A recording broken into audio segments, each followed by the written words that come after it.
c'est de parler ou de faire quelque chose sur la joie parce que c'est un thème que j'adore. Et ouais, il faudrait que je mette en vidéo, mais je ne sais pas où c'est. Bon, c'est pas grave. Donc j'ai prévu un petit atelier pour partager un petit peu sur ce thème et surtout pour vous permettre de vous connecter à la joie. Et j'ai créé quelque chose de très simple que je vais vous partager sous forme de rêve éveillé.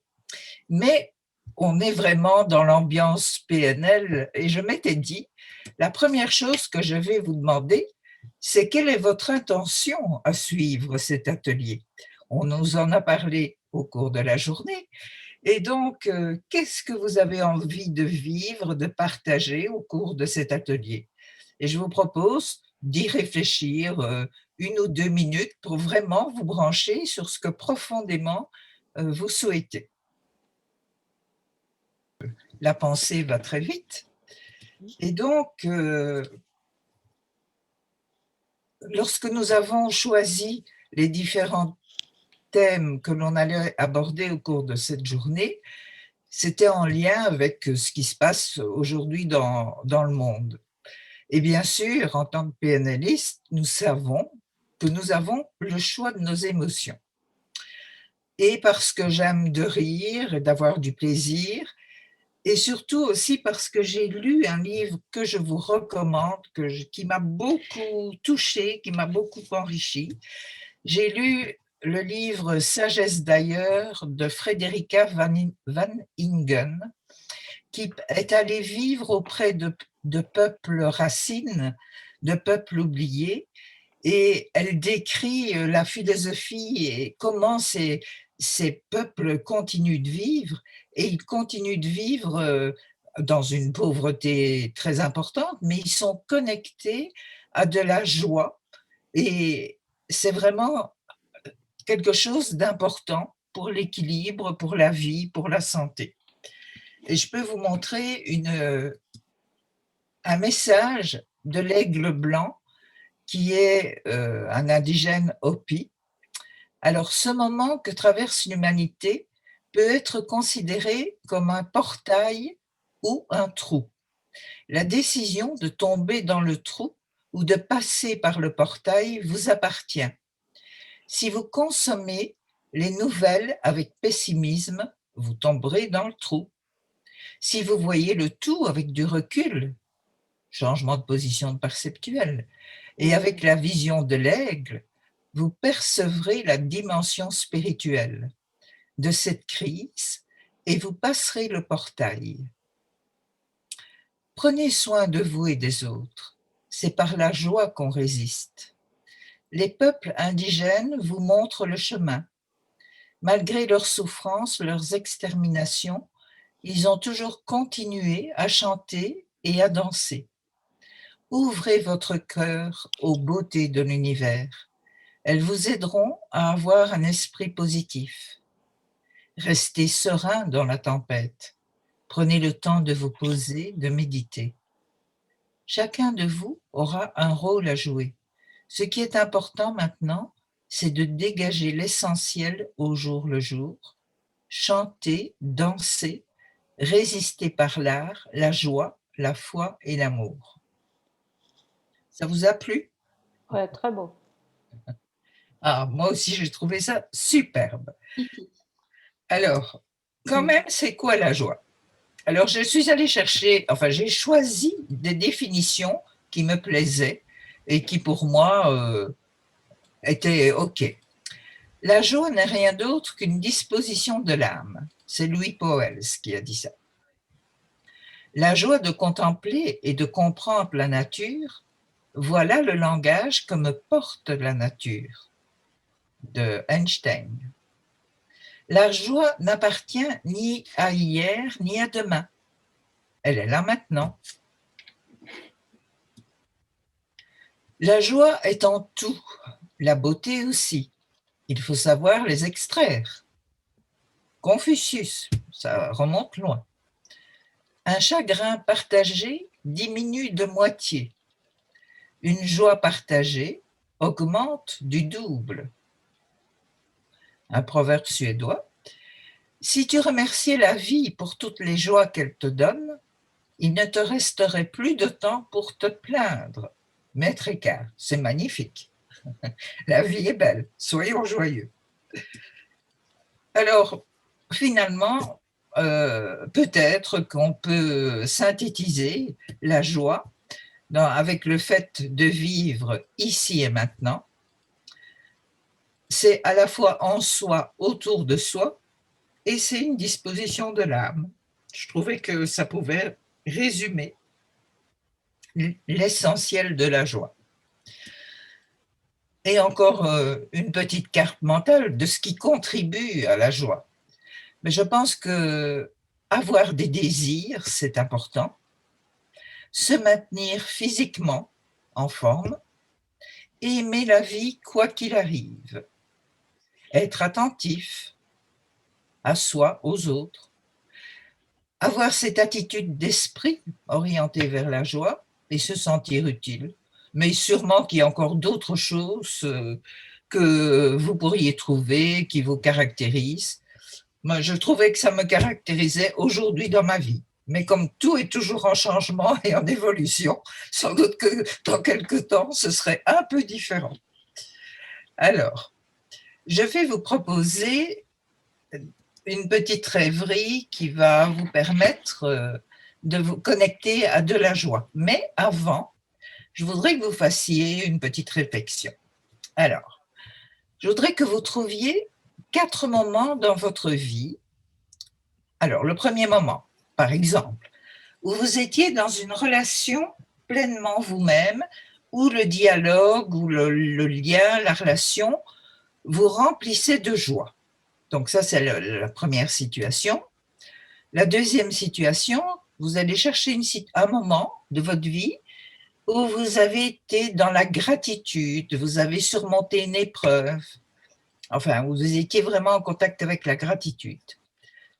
Une troisième, par exemple, vous avez expérimenté de faire partie de l'univers et d'être profondément connecté à l'univers.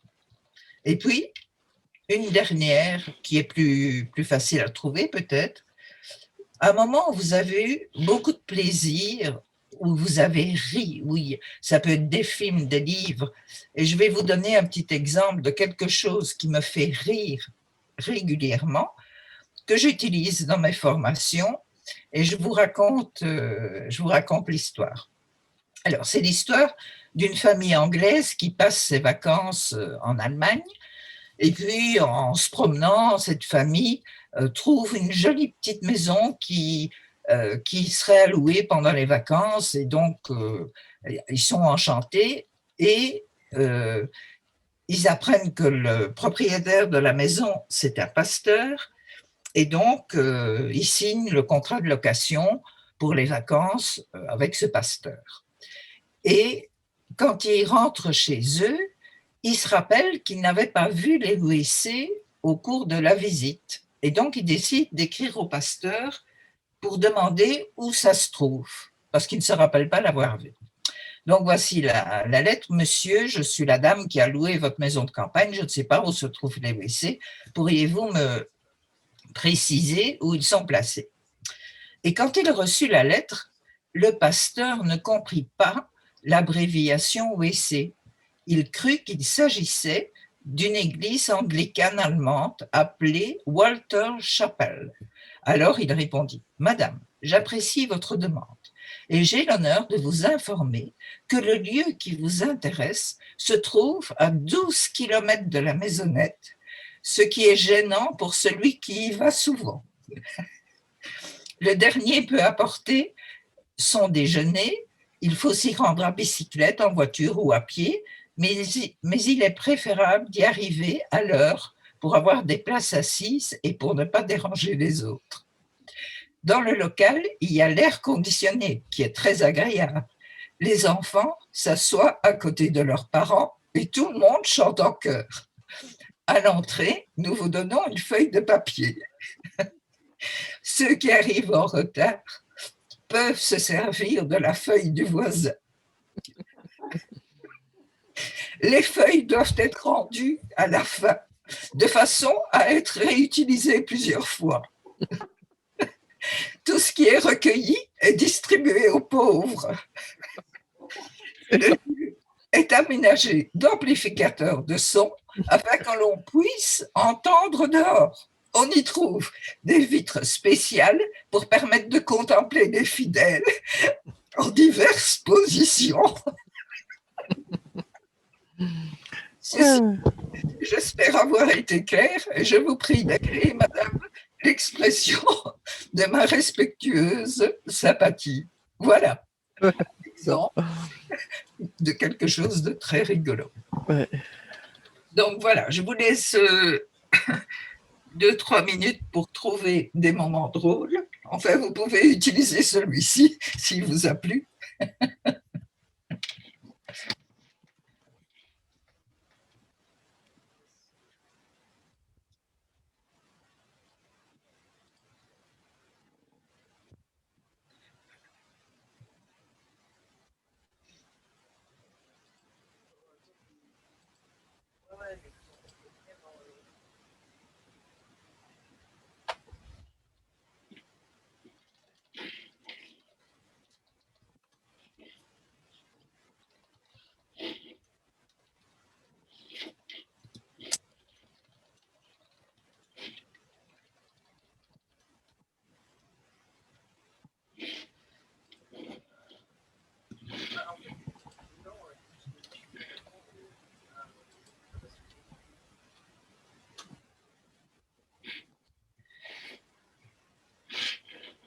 Et donc, si vous avez vos 4 situations, je vais vous inviter à vous installer confortablement pour vous laisser guider. Et donc, le plus confortablement possible, vous laissez votre respiration ralentir et doucement, vous inspirez, vous expirez lentement et vous vous laissez glisser dans un état de confort. Vous imaginez que vous êtes en train de flotter, que votre esprit flotte au-dessus de votre ligne de temps. Et vous voyez cette ligne de temps qui s'étire devant vous, derrière vous. Et vous apercevez de très haut cette ligne de vie, cette ligne de temps. Et puis vous allez flotter dans le passé et observer des moments de joie, de rire que vous avez vécus à différents moments de votre vie. Ça peut être récemment, ça peut être plus ancien, ça peut être très lointain. Vous observez ces moments de rire, de plaisir, de joie, et vous observez qu'il y a une énergie lumineuse qui se dégage au-dessus de ces situations, de ces moments. Et vous pouvez replonger dans ces moments, les revivre pendant quelques secondes, quelques instants, vous imprégner de ce que vous voyez, de ce que vous entendez, de ce que vous ressentez, de cette joie qui circule dans toutes vos cellules. Et vous pouvez passer d'un moment à un autre, à votre rythme.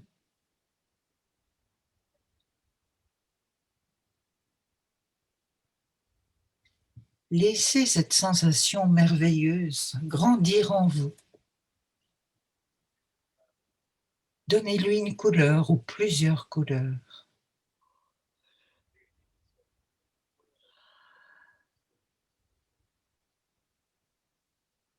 Et peut-être vous pouvez vaporiser dans tout votre passé cette couleur pour imprégner tout ce qui peut l'être. Et tout ce passé s'éclaire, s'illumine de cette couleur de joie. Et je vous invite maintenant à flotter au-dessus de votre futur et laisser retomber une pluie de rire et de joie. Et voyez votre avenir rayonner de cet infini de possibles.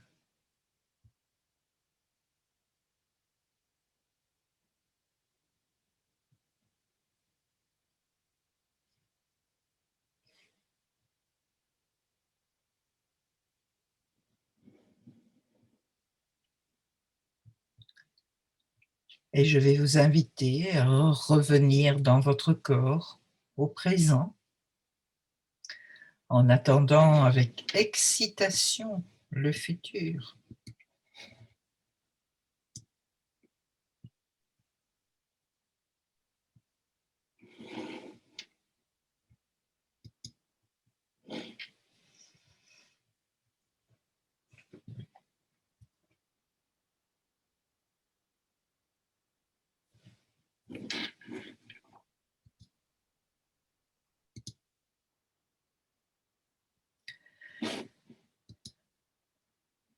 Alors bien sûr, on peut se connecter à la joie de cette manière.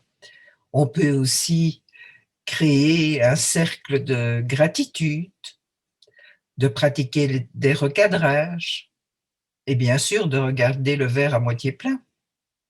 Et sans doute que vous avez d'autres options, je n'en doute pas. Avant peut-être de partager ensemble, je vais vous raconter une jolie histoire, parce que j'adore raconter des jolies histoires. Et mon histoire s'appelle « Le gâteau du bonheur ». Il était une fois une vieille cuisinière pâtissière qui, après avoir gagné la médaille de bronze et d'argent, veut gagner la médaille d'or. Alors, elle prépare avec énergie et créativité la recette du prochain concours. Et elle veut préparer le gâteau du bonheur. Elle se rend dans la terre de l'espérance pour récolter des racines de l'arbre du courage, des graines de l'arbre de la volonté et des feuilles de l'arbre de la persévérance. De retour chez elle, elle les met dans le mortier de la patience et les mélange à l'huile de la chance. Quand ils sont bien amalgamés, elle les met dans la casserole de la confiance et les cuit à la chaleur de l'amour, en ajoutant de temps en temps quelques gouttes d'extrait de patience, d'huile essentielle de pardon, une pincée d'imprévu, un parfum de gratitude. Une fois le tout cuit au four du destin, elle les met dans des moules d'autonomie, des moules en forme de cœur, d'étoiles, de demi-lune, et elle les saupoudre d'un soupçon de gaieté. Elle fait refroidir le tout au vent de l'acceptation. C'est un gâteau qui se sert à la température, du temps, de l'occasion, et s'accompagne d'une infusion de larmes douces, des histoires qui finissent bien.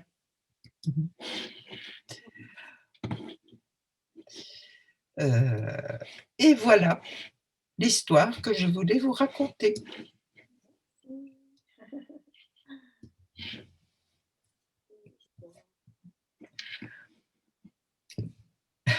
Merci, merci. Chantal, merci.